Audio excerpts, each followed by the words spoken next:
இன்றே டவுன்லோட் செய்து உங்கள் ஃபேவரட் ஷோக்களை என்ஜாய் பண்ணுங்க.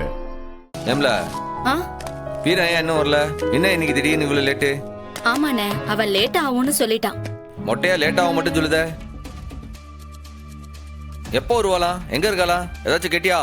ஆஹா இல்லண்ணே. இல்லை கனி, அண்ணன் போன் எடுத்துட்டு வா.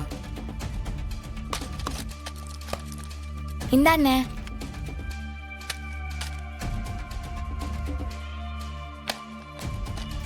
அண்ணா, எனக்கு பெருசா ஒன்னும் பயம் இல்லண்ணே, நான் சமாளிச்சுக்குவேன்.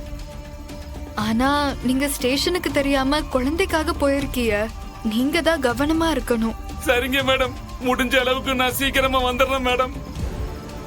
அது வரைக்கும் நீங்க டெட் பாடியை பத்திரமா பாத்துக்கங்க மேடம். சரிண்ணே, நான் பாத்துக்கிறேன், நீங்க போன வைங்க.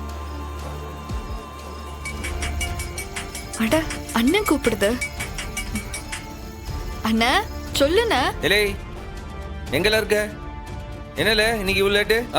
சாரிண்ணே, திடீர்னு டியூட்டி போட்டாவ, வர்றதுக்கு ரொம்ப லேட் ஆகும்ண்ணே. டியூட்டியா? எங்க டியூட்டி போட்டானுவா?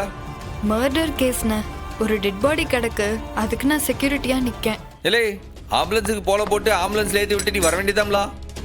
ஃபோன் பண்ணியாச்சுண்ணே, ஆனா இன்னும் ஆம்புலன்ஸ் வரல, அதுக்காக தானே வெயிட்டிங்க.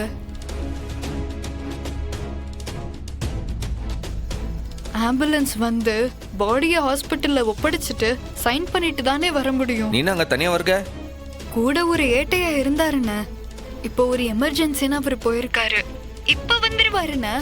எனக்கு ஒன்னும் பயம் இல்ல, தனியாவே இருந்தாலும் நானே பயப்படுவேன். இல்லை என்னதான் நம்ம தைரியமா இருந்தாலும் மனுஷ மக்கள் பயப்படுறதுக்குன்னு ஒரு இடம் இருக்குல்ல? இருப்பேன, நீ ஒன்னும் கவலைப்படாத. எல்லா இடத்துலயும் அண்ணன் கூட இருக்க முடியாதுல, தனியா சமாளிக்க கூடிய தைரியம் உனக்கு இருக்கணும்ல. எங்க அண்ணன் எல்லாமே சொல்லி கொடுத்து தானே வளர்த்துருக்கு, நான் பாத்துக்கிடுவேன், நீ ஒன்னும் கவலைப்படாத. ஆமா, இந்த பாடி எங்க இருக்கு? பாடியா? வீரபாண்டிப்பட்டினம் தெற்கு சுடுகாடுன்னு. என்னல சொல்ற?